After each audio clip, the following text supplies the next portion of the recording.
Ser podcast. Hoy por hoy Magazine.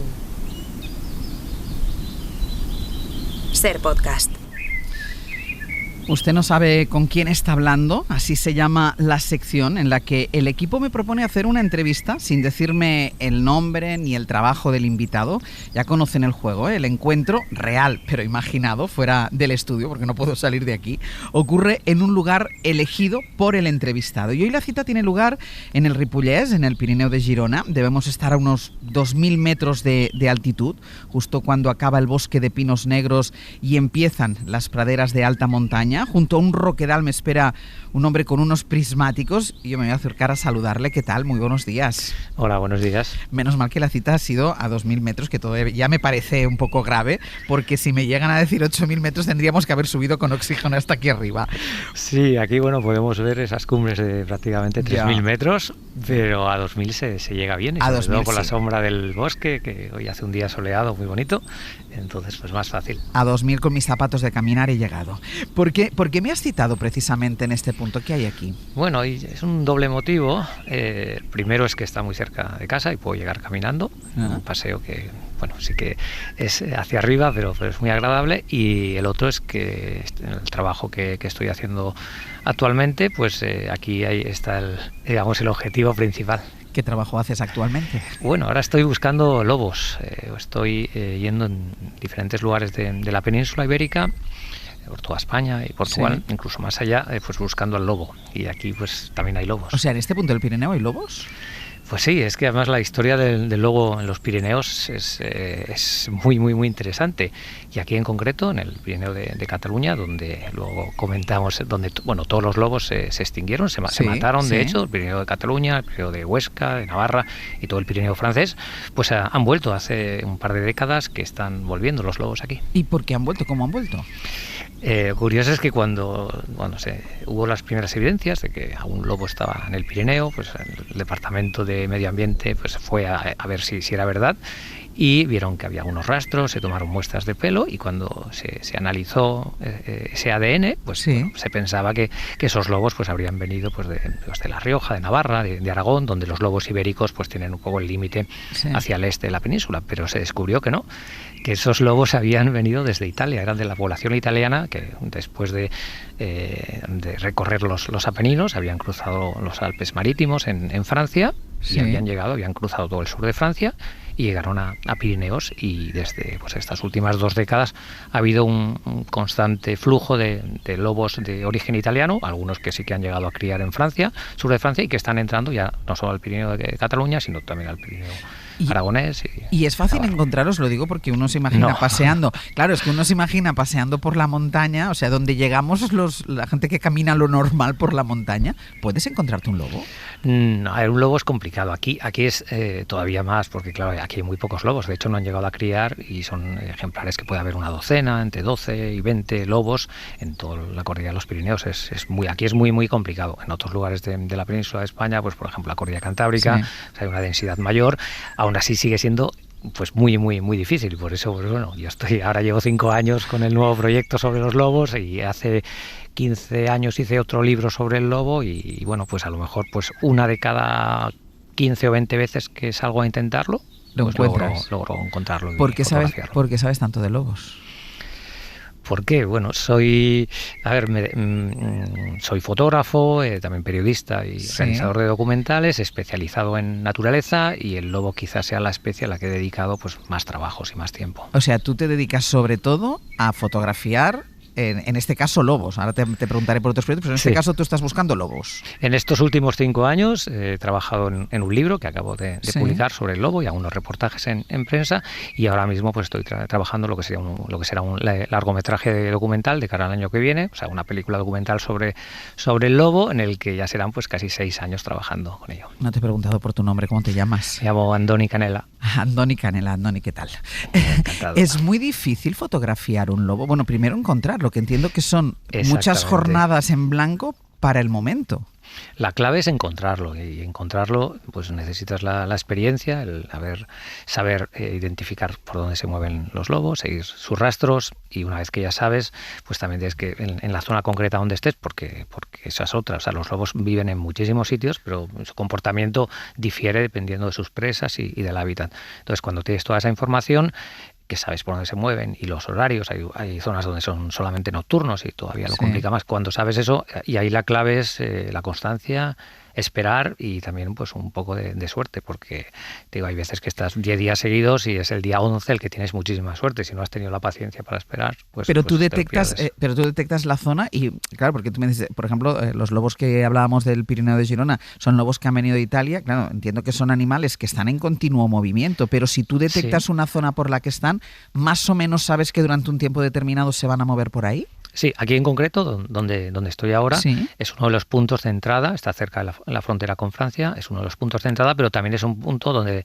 durante estos años hay varios lobos que se han establecido aquí, o sea, se han quedado aquí, pues uno de los que tengo fotografiados y filmados, una pareja de lobos que estaban aquí, pues por ejemplo, tienen la curiosidad que se movían en torno a estas alturas muy altas, en torno a los 2.000 metros, y tenían una presa que aquí es abundante, que es el rebeco elisard en catalán, o el sarrio pirenaico, y bueno, pues se quedan aquí y sí, realmente están en esta zona. Lo que pasa que pueden recorrer durante sus tiempo de campeo, pues 10, 15 o 20 kilómetros al día. Entonces estás aquí y yo sé que los lobos están pasando por aquí, pero claro, a qué hora pasan y por qué valla y por qué collado es lo que es muy difícil. Entonces tienes que tener un punto de vista muy alto y estar pues observando como estoy, con prismáticos, a veces con telescopio, e intuir por dónde pueden pasar. Es decir, en una jornada de trabajo tuya tú no te vas moviendo, es decir, has detectado la zona y a partir de esa zona te sitúas en un punto donde entiendo que tienes kilómetros a tu alrededor para poder verlo. Efectivamente, sí que pues sí, normalmente yo suelo estar 2-3 semanas en el campo cuando voy a trabajar. Igual el primer o segundo día sí que vas buscando rastros por ver dónde hay más movimiento, y ya en base a esa información haces una estrategia que es exactamente lo que has dicho. Me pongo en un roquedo, a veces no tengo ni que esconderme, o al lado de unos arbustos, porque estoy mirando a medio kilómetro. En un radio ¿Y vas solo? Pues casi siempre voy solo. En alguna ocasión me acompaña un amigo, pero lo que pasa es que no se está las 2-3 semanas porque tiene sus trabajos y sus cosas que hacer. Y bueno, el anterior proyecto, que yo normalmente, esto llevo pues ya 30 y tantos años dedicándome a esto, sobre todo antes fotografía, ahora más documental, y casi siempre había sido solo, hasta un par de proyectos, uno que supuso buscar 7 animales, entre ellos también el lobo, por todo el mundo, o sea, por todo el mundo son los 7 continentes, y en este caso pues no fui solo, sino que estuvimos ahí pues 18 meses con Meritxell, mi compañera, que es también periodista y que está haciendo un proyecto educativo con estas especies animales, que yo estaba haciendo unos reportajes, en este caso era para Magazine de la Vanguardia y National Geographic. Hacíamos un trabajo que era 3 meses, un animal concreto en cada uno de los continentes, y también pues vino Amaya, que es la peque, que entonces tenía 2 años y pico, 3 años, y cuando regresamos de ese viaje proyecto tenía 4 y medio, y vino también Unai, que entonces tenía 9 y regresó con 10 años y medio. Ese fue el primer proyecto que no estaba yo solo, sino que estaba, digamos, bien acompañado. Claro, pero según cómo la pequeña no te la podías llevar a una observación de estas, porque un grito de la pequeña en un momento determinado asusta al animal, ¿eh? Ella no pudo venir, por ejemplo, a ver pumas y a ver otros animales. Además, yo te preguntaba si ibas solo, sobre todo por algo tan prosaico, porque pensaba, claro, si tienes que estar observando, te imaginas que tienes pipí o que te paras, o sea, te despistas un momento por comer el bocadillo, y en ese momento aparece el lobo. Pues sí, o sea, tienes que estar en silencio, sobre todo, depende de la distancia en la que estás, y por ejemplo, pues necesidades como el pipí, pues ahí eso es más fácil porque llevas una botella, porque lo hago, o sea, que no es que sea, eso es habitual también, porque hay veces que no te puedes mover. Cuando estás en distancias más largas, pues bueno, simplemente hablas muy bajito y susurras si estás acompañado, ¿no? Y en lo que preguntabas del lobo, que también yo creo que es interesante mencionarlo, pues sobre todo por lo que se publica últimamente, de que se habla de que hay pues una plaga de lobos, y que los lobos son peligrosos y que atacan a los niños en los colegios. Bueno, eso es unas cosas que no son ciertas, absolutamente, ¿no? Pero en esta parte del proyecto en el que estoy ahora, que es la parte documental, y y parte del final del libro, pues no he ido solo, sino que me ha acompañado Amaya, que es mi hija, que ahora cuando empezó a venir conmigo a ver lobos, pues tenía 10 años, pero ya sabía comportarse estando callada y no haciendo mucho ruido. Ahora ya cumple 15 años y entonces ha tenido la oportunidad de ver pues muchos lobos, los hemos escuchado aullar, hemos dormido pues rodeado de lobos, no a 10 metros, pero bueno, los lobos no sabes por dónde pasan por la noche. Y entre las muchísimas, digamos, experiencias que hemos vivido y emociones, la del miedo a que te ataque un lobo no existe porque esta no está dentro de ellas. Los lobos ven a una persona y lo que hacen es pues salir huyendo porque se les extinguió de gran parte de la península, de toda Europa occidental. O sea, somos nosotros quienes les asustan más a ellos que ellos a nosotros. Claro. Piensa volviendo a lo que decía aquí en Pirineos, pues a principios del siglo XX, sobre todo gracias a la estricnina, por culpa de la estricnina, el veneno, pues se logró pues matar a todos los lobos, ¿no? Y lo mismo ocurrió en Francia, se extinguió el lobo, los mataron todos, en Alemania, en los Alpes, desapareció, ¿no? Y el hecho de que hayan podido volver por sus propios medios es porque ha habido pues esos refugios, como pasó pues en zonas de la cordillera Cantábrica, zonas de Galicia, zonas de Zamora, donde ahí sí que hacia los años 70-80 pues quedaron unos cuantos lobos, y su capacidad de adaptación a los diferentes hábitats, porque es que ahora ya al borde del mar, en la alta montaña, hay zonas de pues llanuras cerealistas, ahí los lobos saben prosperar porque se buscan pues otro alimento, pues porque puede ser en algunas zonas el conejo, pues a veces pues o ciervos o corzos, que es lo principal, otras veces incluso pueden ir a carroñear o ir a los basureros y en otras ocasiones pues también con el ganado doméstico. Tienes que tener mucha paciencia, ¿no?, para hacer tu trabajo. Sí, yo creo que es la clave, ¿no? En mi caso, que sobre todo que principalmente trabajo con especies en peligro de extinción, especies amenazadas y que son muy pocas y que además al estar amenazadas pasan pues desapercibidas, pues sí, es la paciencia. Sí, he estado a veces 10, 12, 15, 20 días sin verlo. Sin nada. Es lo que es. ¿Por qué te dedicas a esto? O sea, ¿qué te empezó a interesar primero? ¿La fotografía, los animales, las dos cosas a la vez? Pues yo creo que fue adolescente un poquito antes, o a los 10, 12, 14 años. Yo vivo aquí en Cataluña ahora, pero soy de un pueblecito de Navarra, lo que es cerca del Ebro, y ahí pues con mis padres teníamos un pequeño huerto, pues muy cerca de lo que es del Ebro, y incluso cerca de las Bardenas Reales, que es otro sitio así muy, muy interesante, y ahí me empecé a interesar por los pajaritos. Mi padre tenía una cámara de estas antiguas y fotografié las primeras fotos que hice fue de algunos nidos que había en los frutales de ese huerto. Y ahí ya pues para mí ya fue la naturaleza lo principal. Entré a periodismo para empezar a viajar y a explicar historias de animales, y de hecho el primer viaje que hice con 18 años, con los primeros dineros que ahorré trabajando, pues me fui a Madagascar 3 meses, y a partir de ahí pues puntos suspensivos. Claro, es que además tienes un trabajo que reúne, yo creo que tus tres grandes pasiones, que tienen que ser los animales, la fotografía y viajar. Son exactamente, claro. No sé el orden, pero son esas tienes, tres. Tienes un trabajo que de los afortunados que trabajan lo que quiere, y además junta eso las 3 pasiones que tienes. Sí, y que, también la parte esta última, que yo creo que la mayor parte de mi trabajo ha sido siempre en solitario, pues que también lo puedas compartir con amigos. O con familia, y con la familia, porque yo sí. Cuando me has empezado a contar la historia pensaba, pues además esto quiere decir mucho tiempo alejado de casa, que también entiendo, pero que tu familia comparta esa misma afición, incluso ese mismo trabajo, aunque sea desde otra vertiente, eso es un lujo. Claro, porque entiendo que tus hijos, que todavía no están en edad de trabajar, pero vamos...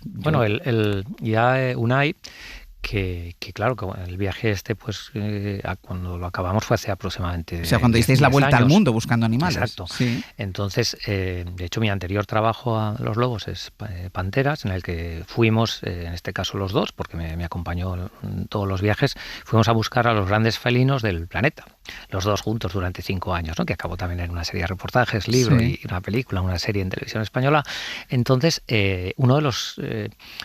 animales que estuvimos buscando y donde después empezó el proyecto del lobo fue el leopardo de las nieves, y para ello pues Unai y yo nos fuimos primero un mes entero al Tíbet, al centro, la meseta del Tíbet, y estuvimos un mes, y durante un mes solo vimos al leopardo de las nieves una vez durante 10 minutos. A 20 bajo cero. Durante un mes. Perdón. Y en algún momento tú dices, bueno, escuchándote yo creo que no lo debes decir nunca eso, pero ¿qué hago yo aquí? No, porque...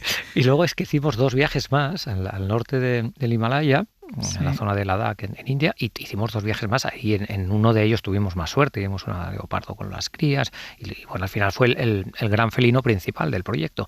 Pero te explicaba esto porque, bueno, por ejemplo, en la película se ve a Unai sufriendo, ¿no? Y pues gente que ha dicho, oye, pero no te pasabas, ¿no? Con tu niño. Entonces, él acabó con el proyecto con 18 años, hace 2 años. Entonces me preguntaba si él sufría. Digo, pues sí sufría, yo también sufro, pero no quiere decir que un poco de sufrimiento claro, no sea constructivo. ¿no? Y no es incompatible con el disfrute. Exactamente. Y todo el rollo es que ahora mismo Unai, que ha cumplido 21 años ahora y que está estudiando antropología, pero realmente lo que él le gusta y lo que se está dedicando es hacer documentales, y ahora mismo ha estado pues prácticamente casi 5 meses solo acampando él en Groenlandia. Bueno, 3 meses acampando solo en Groenlandia y luego 2 meses buscando osos polares, bueyes albizcleros, y yo le iba a ayudar durante un mes. O sea que él ya automáticamente se ha puesto ya a hacer sus cosas, que ya no soy yo como padre que le estoy diciendo, sino que él dice, pues voy a acampar 3 meses en Groenlandia. Digo, pero no está... Pero que no vamos... Hemos estado pues un mes prácticamente sin hablar con él porque no tenía teléfono satelital. Pero tienes prohibido sufrir. Tienes prohibido sufrir. Sufro de otra manera yo. Porque piensa tú en tus padres o en tu familia. Claro. Sí, mi madre, pues también, mi madre y mi padre que falleció, pues también yo agradezco que me comprendieran, ¿no? Que tener que a los 18 años, entonces es que claro, no había ni teléfono ni internet, y te ibas 3 meses a Madagascar y cuando podía enviabas un telex de estos. Estoy bien. Sí, así, cada mes y medio, mamá, estoy bien, ¿no? Entonces, ahora, pues cuando él se va solo, la verdad que bueno, cuidado, que hay ahí... pero bueno. Andoni, ha sido un gusto esta charla, de verdad, apasionante, me ha encantado. Un beso muy grande y muchísima suerte. Encantado también, un abrazo. Un beso, chao. Para no perderte ningún episodio, síguenos en la aplicación o la web de la SER, Podium Podcast o tu plataforma de audio favorita.